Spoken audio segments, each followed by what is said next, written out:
Hello and welcome to Under the Banyan Tree, where we put Asian markets and economics in context. I'm Fred Newman, Chief Asia Economist here at HSBC. And on today's podcast, we're looking at an economy that set itself a very ambitious growth target, and that is Vietnam. It is a big player in Asian supply chains with a reputation for fast reforms, but is double-digit growth really achievable?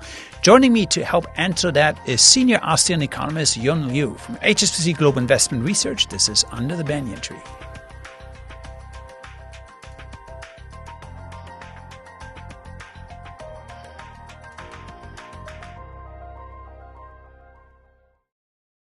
So, Yun, we want to talk about Vietnam because there's a lot of headlines about Vietnam. We just had a party congress, which is sort of a key political meeting, and they re-elected the party secretary, To Lam is his name, and he has unveiled a lot of ambitions for the economy, for the country overall. Can you give us, some of the highlights there of what To Lam's targets are? Yeah, that's right, Fred. I think the main target here for Vietnam to achieve is the growth target for the next 5 years, 2026 to 30, which is on average at least 10% of growth. 10%. Now, that is a punchy number. Right. Very few economies in the world achieve those types of growth rates. Of course, famously, mainland China has been able to do that for a while, Taiwan, Korea, some other countries in Asia. But 10% in this environment is quite a robust growth number. What do you think it would take? And we can talk about the export side a little bit later, but I want to focus on the domestic side because to sustain those growth rates, you need to energize the domestic economy. 100 million consumers. Exactly. Is that achievable? It is. I mean, it has great potential. It has a large population, has young population, and there are also a lot of emerging middle class. So there's a lot of potential in bringing out the consumer power. I think the other thing for Vietnam that it wants to concentrate on is the infrastructure development, which is, very similar to what China did after the global financial crisis. So I think, Vietnam wants to kind of replicate that infrastructure playbook as well. So big investment in infrastructure there. And of course, Vietnam has the need for infrastructure. Right. I mean, it's rapidly developing, but a rapidly developing economy needs better and better infrastructure. So it feels that there is a lot of projects to invest in. What are some of the key kind of signature infrastructure projects that we can expect coming through in Vietnam? Well, I mean, there's already going to be the operation of a new airport in Ho Chi Minh City. Passenger traffic has been increasing significantly, so there's the need to build another airport there. The road connectivity has always been, one of the priorities here for Vietnam. And most importantly, Vietnam just unveiled its ambition to build a bullet train. A bullet train? You mean a high-speed train that we see in mainland China, of course. Right. Japan has famously, the Shinkansen bullet train. And you're saying Vietnam is now next. They're going to build a bullet train. From where to where? Connecting the north to the south. Just imagine, a flight from Hanoi to Ho Chi Minh City. It's about an hour and a half right now. But it's about 2,000 kilometers. It is. It's very long. Yeah, it's a very long country. And if you took the train today, I guess they have conventional trains. How long would it take? It probably takes you 36 hours. 36 hours. Right. Okay, well, then a bullet train, I think, would make a lot of sense just to cut down on travel time. So a lot of focus on transportation, for example, just hard infrastructure. Imagine energy is in there, port connectivity as well. And this has kind of taken a bit of a playbook from mainland China, as you said, after the global financial crisis. But I want to go back to a little bit to the consumption side. 100 million consumers, it's a huge market, but it's been stalling a little bit on the consumption side. What went on there? What's kind of held back Vietnam in recent years? Yeah, well, I think the main constraint here was really because of the property saga that happened in late 2022 and then, with a lasting impact. So there was the credit crunch and for a lot of these Vietnamese consumers, the biggest wealth of household is concentrated in property sector. So if you saw quite a significant downturn in the sector, then it just means that your consumption power is eroding. The good news is that we are seeing some gradual improvements on the consumption part in 2024 and 2025. But I think it still takes a little bit of time for Vietnam to achieve, very high consumption growth as in previous years. That's interesting. So just like mainland China, the property market correction had some impact on consumer spending. But you seem to suggest that we might be sort of gradually getting through that wobble and that we might see strengthening. Right, because it's not demand. an overnight fix. Yes. And then also there were a lot of reforms with regards to the way the government operates in Vietnam as well. And many countries we talk a lot about reforms, but often nothing much happens. Vietnam, huge changes, no? Yeah, exactly. So Vietnam last year went through two major administrative reforms.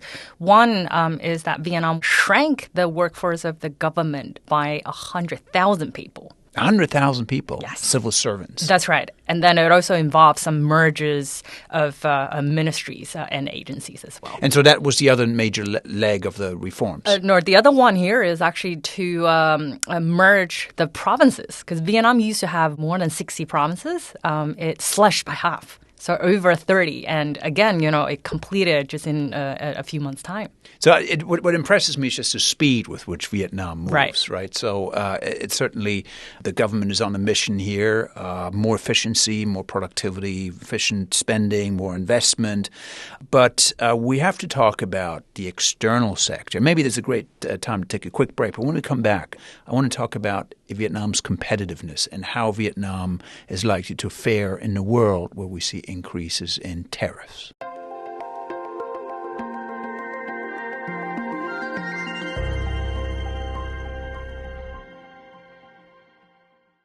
So welcome back. Ewan, before the break, we talked about Vietnam's growth ambitions, pushing growth, GDP growth up to above 10%, which is, of course, quite an ambitious target.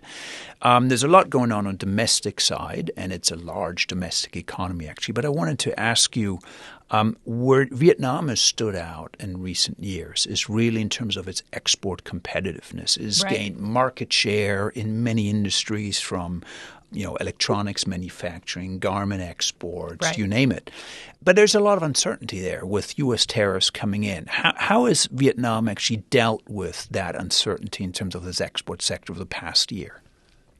Yeah, I remember at the beginning of last year when the tariffs announcement were made on Liberation Day, Vietnam faced the highest tariff in Asia. Now, Liberation Day was, of course, when the U.S. announced major tariffs on many, many other economies, which presumably for Vietnam was a bit of a shock. Yeah, it was. So export I think it was a shock for everyone, but I mean, especially for Vietnam, because back then Vietnam faced tariffs as high as 46%.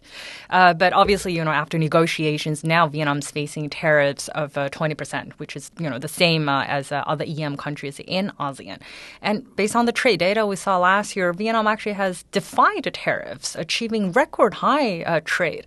And it's not only about, exports, booming trade with the U.S. It's literally about diversification. We've also and what explains that? So there's a lot of headlines about trade restrictions, et cetera, coming through. Why is Vietnam basically outcompeting many of its peers around the world? Why is Vietnam continuing to make those export gains? Well, I think that one thing is really because of the tariffs. Now everybody is on the same starting line again when we look at all these EM markets in Southeast Asia. So whoever are the existing beneficiaries, Malaysia, Vietnam, they continue to be the outperformers, which is so the tariffs matter less because everybody has the same tariffs more or less. But then means that it's the fundamentals that matter. And you're saying Vietnam has cheap labor force, good infrastructure. Right. What distinguishes Vietnam?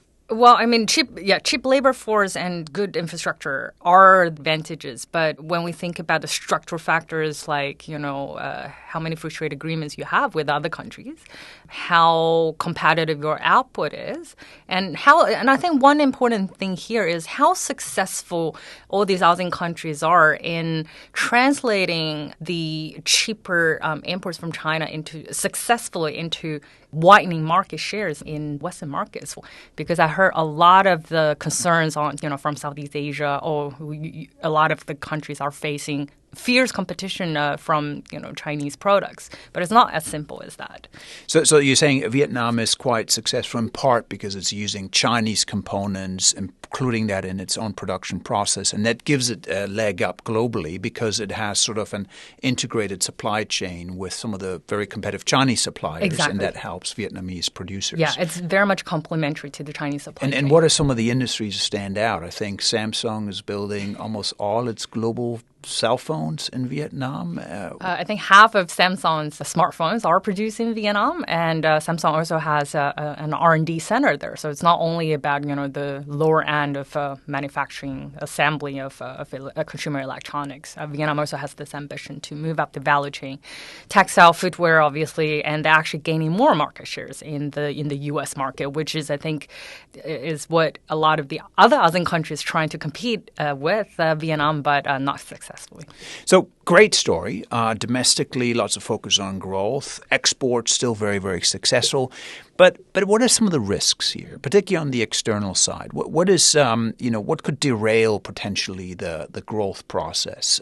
I think the biggest downside risk here is really on the trade front, which is the trade environment. If we look back at history, how China achieved its impressive double-digit growth, it was after China joined the WTO in 2001, and the trade environment back then was a lot more liberalized than today. Today, we see increasing protectionism, and there's a lot of back and forth, and still a lot of uncertainty on the tariffs front. That certainly is a risk for all emerging markets. I think they're looking to export the way to prosperity, but it does also mean you have to focus more on the domestic side if you want to achieve double-digit growth. But it sounds like Vietnam is doing that. Now, lastly, Yun, how does Vietnam compare with some of its ASEAN peers? Is it sort of the standout economy when it comes to growth? Is it the shining pupil among the ASEAN, Southeast Asian economies? How would you put Vietnam into context? Absolutely. I would characterize Vietnam as the model student here in Southeast Asia. The star pupil of Southeast Asia. The star, yes, it is. It's very impressive what Vietnam has achieved for the past 10 to 20 years. And Vietnam really captured that moment, with this increasing trade tensions between China and the U.S. And I think, one thing about the talent cultivation in Vietnam is increasing very fast. Vietnam has been very much catching up with other more mature. On the talent, I got to ask you, how does Vietnam rank in terms of global rankings of high school students? I hear it does rather well. Yeah, so if we look at the PISA score, OECD PISA kind of comparisons on high school students across the world. Yeah, that's right. So if we look at the PISA score as a gauge here, number one, the highest score in ASEAN is Singapore. And guess who is number two? It's Vietnam. Vietnam. There you go.